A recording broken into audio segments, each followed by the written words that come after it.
ito ay rated SPG. Striktong patnubay at gabay ng magulang ang kailangan. Maaaring may masiselang tema, lengguwahe, karahasan, sexual, horror o droga na hindi angkop sa mga bata. Isang mapagpalang araw mga kapamilya, narito ang mga pinakamainit na tagpo sa Coco Martin, Sigabo. Isang mapanganib na kasunduan ang maaring tuluyang magpalaya kay Victor alias Tigre.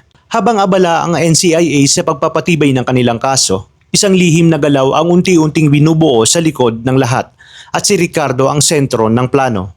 Matapos mapanood ang balita tungkol sa pagkakaaresto kay Victor, alam na ni Ricardo na hindi magtatagal ay hihingi ng tulong si Mariano.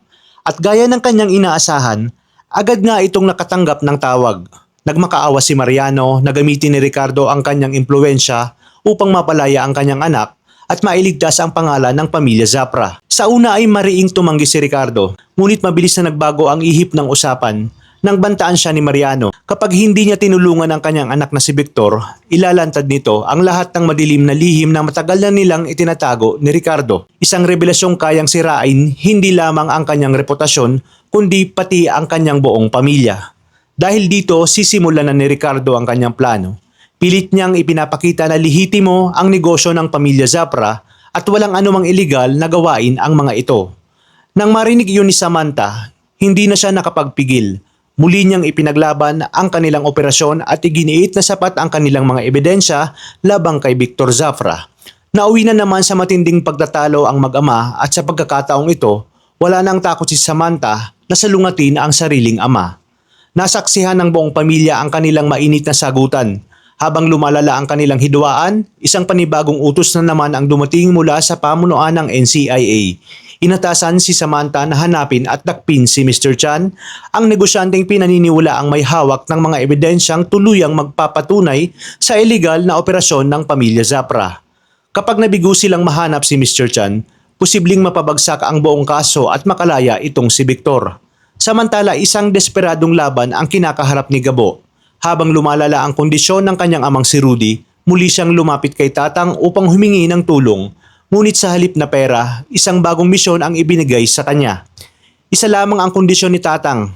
Hanapin si Mr. Chan at iharap ito sa kanya ng buhay.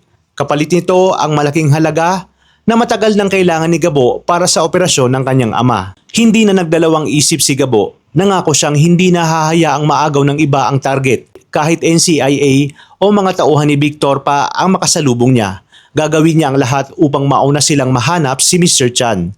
Ngunit hindi lang sila ang naghahanap sa naturang negosyante. Sa utos ng kampo ni Mariano, kumilos din ang kapatid ni Victor upang patahimikin si Mr. Chan bago pa ito makapagbigay ng testimonya laban sa kanila.